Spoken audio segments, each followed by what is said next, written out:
MashaAllah, MashaAllah. Brother Dhakir. Assalamu alaikum, bro. Wa alaikum salam wa rahmatullahi wa barakatuh.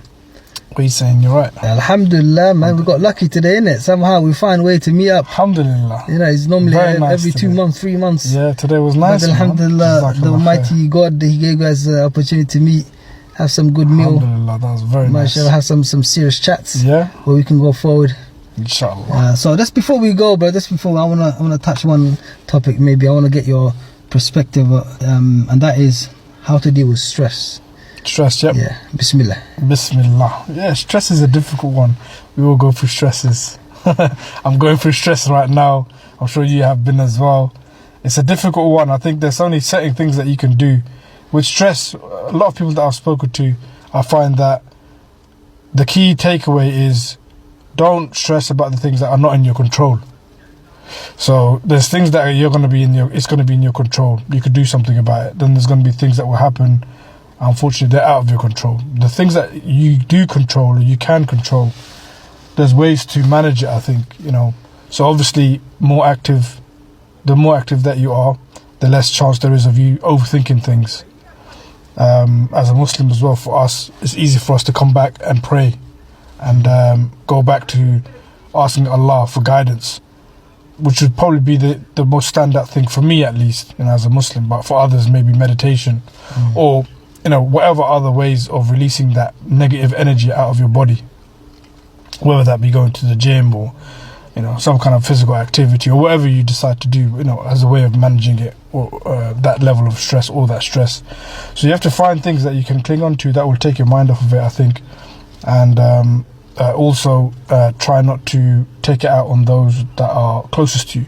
When you're stressed, you're going to find it very easy to lash out, especially of those that are within your immediate proximity. So I think you have to learn to also manage yourself, manage your mentality and your actions as well, because it's very easy to lash out when you're under a lot of duress. So I think, you know, the things that I've taken away from managing stress up until this point is the thing that I find works, and it won't remove stress, it will help you manage it better. So yeah, you can obviously talk to your family, friends. Sometimes I feel like with that it's a bit of a double-edged sword, because yeah, you're unloading, but the other person might not want you to, you know, just spill the beans on everything that you're going through, and might feel a bit of a burden on their end as well. And maybe they might find it also not the most encouraging conversation to join, you know, because they might have their own thing going on, and they might just look at you as a bit of a negative energy. But the truth is, everyone's going through stress, so at some time or another.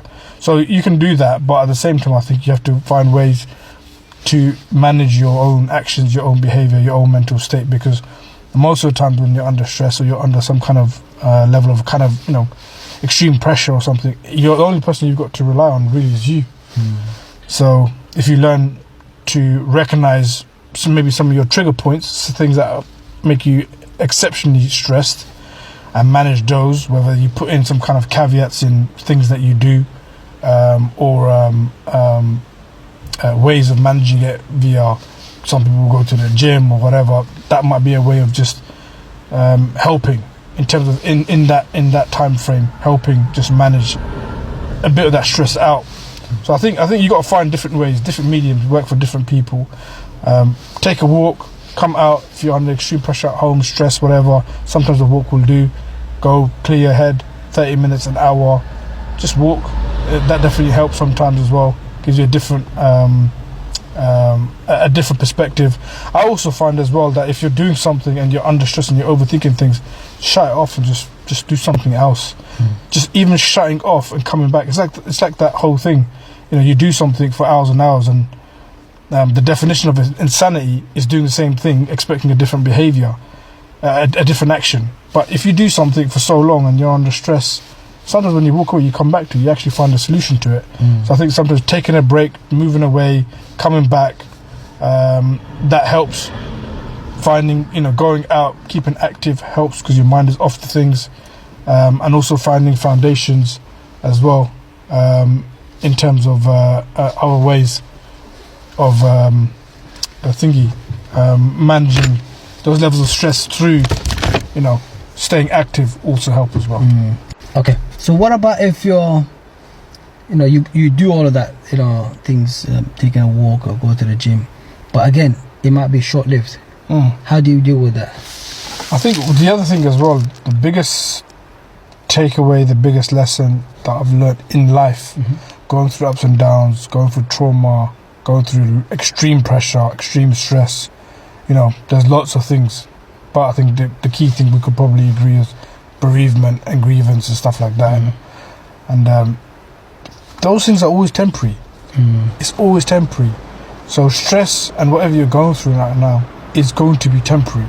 You might feel like a lifetime when you're in it and you're going through it, and are you going to get out of it? And it's this thing that's on your mind all the time. But the truth of the matter is, It shall pass. It will pass.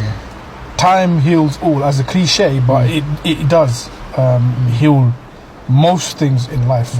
And even if you're going through a grievance or a bereavement or whatever, or other levels of stress, everything passes. Given enough time,